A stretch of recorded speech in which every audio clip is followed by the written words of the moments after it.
Olá, meus amores, aqui é a Rosana de Rosa e hoje nós estamos aqui para o fechamento do segundo tema do programa Ato de Amor, Contato com Sentimentos.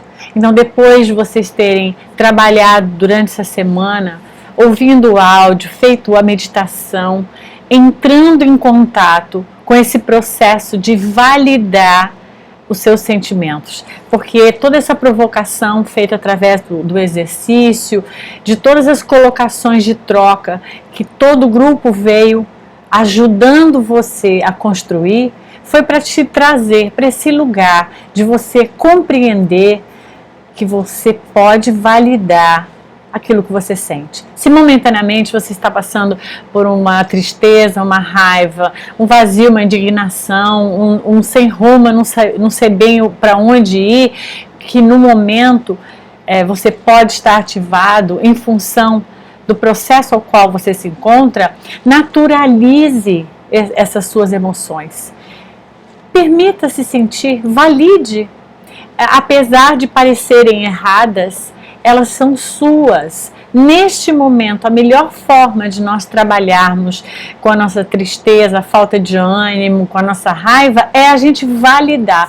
Então, o primeiro ponto que eu gostaria que vocês pensassem sobre isso é validar as suas emoções. Isso é algo muito importante, porque quando eu valido, e reconheço, realmente hoje eu estou muito chateado, realmente eu estou sentindo muita tristeza, está muito difícil aqui entender por que Deus tomou essa atitude, e para que eu possa rever como eu vejo a vida, como eu vejo a morte, como eu vejo Deus, como eu vejo a dor, eu preciso dar conta que isso existe dentro de mim, e quando eu dou conta, aí sim eu posso fazer esse caminho de identificação. Então, a minha proposta para o segundo caminho é, o primeiro, validar, o segundo, eu identifico. Escreva, faça uma lista do que você sente, como essa proposta que a gente vem fazendo, mas estenda isso para muitos outros momentos. Essa semana nós ativamos isso para que você entrasse em contato com seus sentimentos, mas utilize-se desse processo, desse mecanismo, dessa ferramenta, de você estar sempre observando o que você sente. É isso que vai fazer com que a gente chegue naquele lugar, sabe, onde as vitrines das livrarias estão lotadas a palavra autoconhecimento. Quando a pessoa diz, eu preciso me autoconhecer, mas aí como é que eu começo? Pronto, esse é o princípio, né? O princípio do autoconhecimento é o validar o que eu sinto e identificar o que eu sinto, que seria o nosso número 2.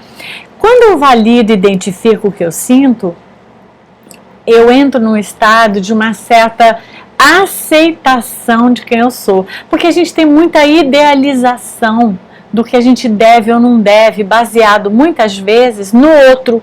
Né? Como é que o outro reagiu diante dessa situação? O outro tirou de letra. Nossa, o outro ficou muito mal. E a gente meio usa o outro como um termômetro para descobrir a nossa temperatura. Não acredito nesse termômetro. Eu não acho que o outro valida o que eu sinto. Eu não acho que a experiência do outro ela tem que ser a minha. Eu acho sim que a troca de experiência ela é muito rica, porque eu posso, através da troca de experiência, ter uma noção de algumas estratégias, formas que o outro pode ter vivido, elaborado, descoberto, que pode ser uma dica para mim, pode me tirar desse lugar e me levar para uma possibilidade que eu possa treinar de uma outra forma e isso ser algo extremamente importante para esse meu momento. Mas eu preciso entrar num processo de autoaceitação. Quem eu sou? É isso, é o que tem para hoje, é o que dá. E isso não quer dizer que eu vou ficar paralisado, isso não quer dizer que eu vou procrastinar as minhas decisões, isso não quer dizer que eu vou me acomodar, é isso mesmo e acabou, eu sou assim. Não, mas é uma constatação que eu estou assim agora. E esse processo gera um processo de autoaceitação, né? Porque muitas vezes a gente se coloca num lugar que talvez, não sei, seja um pouco falta de humildade ou falta de clareza, transparência em realmente quem nós somos, então a gente não se permite, não, raiva eu não posso sentir, porque isso é muito chato. Quem sente raiva são pessoas inferiores, então eu não me permito, né? Não posso ficar nesse estado, né? E aí o outro já logo fala, mas não fica assim não, por que você tá assim? E logo as pessoas querem retirar rapidamente a gente daquele estado. E às vezes, eu vou contar uma coisa que acontece para mim, é uma forma como eu me utilizo para lidar com certas emoções. Às vezes o outro faz uma coisa para mim que eu fico muito triste, ou fico chateada, ou eu tenho raiva do que o outro faz. O que eu me permito? Eu entro num estado, muitas vezes, de silêncio. Por um dia, 2 dias, um silêncio, eu em vez de proliferar isso, começar a contar para todo mundo e dizer como eu estou horrorizada disso, eu paro e introspecto e fico observando naquele meu silêncio o que aquele sentimento está me trazendo. Eu estou com raiva mesmo, eu estou chateada mesmo, eu estou indignada, como é que aquele amigo pôde faltar com o carinho que eu pensei que ele tinha por mim. E aí eu começo a perceber. A minha frustração vem das minhas expectativas. Eu começo a perceber que, às vezes, eu preciso entender que o outro tem os seus direitos. Mas eu só consigo entender isso quando eu me dou esse tempo. Então, eu sempre falo, use as suas 24, 48 horas de direito de sentir. E depois entre nesse estado de observar isso, né? De aceitar que você está sentindo isso, porque a partir dessa aceitação você consegue começar a trabalhar com isso para que você possa crescer, amadurecer em relação àquele sentimento que vai te levar a um outro tipo de atitude que não é mais aquela que sempre você tinha quando você tinha raiva. Sempre que eu tenho raiva eu explodo, brigo, crio maior confusão, e depois sai pedindo desculpa para todo mundo, porque, o que eu vou fazer? Eu sou assim. Então, ao invés disso, você passa a ter um autocontrole sobre as suas emoções, quando você dá esse tempo, criando esse silêncio. Então, para mim, é um silêncio, é necessário esse silêncio. Se a pessoa me procura, às vezes eu não quero, não é o momento de eu falar com ela, porque eu ainda preciso sentir aqui, compreender o que é que eu estou sentindo, o que é que realmente, para depois eu poder utilizar do meu bom senso e escolher o caminho para lidar com aquela emoção. Mas vocês percebem, em nenhum momento eu estou negando a emoção, eu valido. E me vejo no direito como ser humano de sentir as emoções. Elas fazem parte da minha humanidade, da sua também. A partir do momento que eu consigo ter essa compreensão, eu vou para esse lugar de olhar para dentro como eu vou lidar. Valido, né? Eu assumo que eu tenho essa emoção, escuto ela e posso começar a trabalhar nela.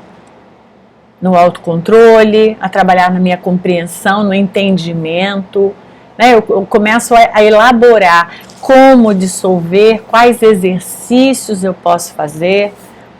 Então eu diria, um deles é anote, entre em contato. Quando você sentir isso, respire profundamente, oxigene o seu cérebro e você vê que você consegue ter autocontrole. Não vai sair assim daquela forma. Você não vai ficar tão mal que você vai ficar arrasado. Você vai conseguir ter percepções que vão mudar esse quadro. Outra coisa, às vezes certas emoções, elas estão agarradas a certas crenças que nós temos. Então vamos precisar rever certas crenças para a gente poder revisitar certos lugares que a gente vai. Então, por exemplo, se eu fico indignada porque o que eu estou sentindo é que Deus não podia ter feito isso comigo, deixado que meu ente querido partisse para uma outra dimensão, talvez a única solução para eu lidar com esse sentimento de indignação, talvez é se eu consiga reolhar essa visão que eu tenho de Deus, a visão que eu tenho da morte, né? E começar a validar a morte como um processo. A gente nasce, vive um período não pré-estipulado de tempo para ninguém, assim, cada um tem o seu período, e a gente parte, né? O corpo fica e a alma parte. Então, talvez a gente precisa rever esse lugar. Então, muitas vezes, percebe? Para que eu lide com uma emoção, talvez eu precise rever certas coisas sobre aquela emoção, o que me leva a sentir aquela emoção. E aí, quando eu entendo que faz parte, porque eu concordo, eu admito, eu constato que a morte existe, e ela vai existir para mim, para os meus entes queridos também, eu já não preciso mais entrar nesse estado de revolta, porque uma vez que você gerou e foi concebida aquele ser chegou, ele vai ter um momento que ele vai partir. E a gente foge dessa realidade, como se ela não existisse até o momento da gente vivê-la. Então, valide a morte. Isso pode mudar completamente a forma como você a vê. Então, um grande beijo para vocês. Nós vamos continuar aqui nessa jornada de inúmeros temas que vão tocando a nossa alma para que a gente aprenda a lidar com as nossas dores. Até a próxima!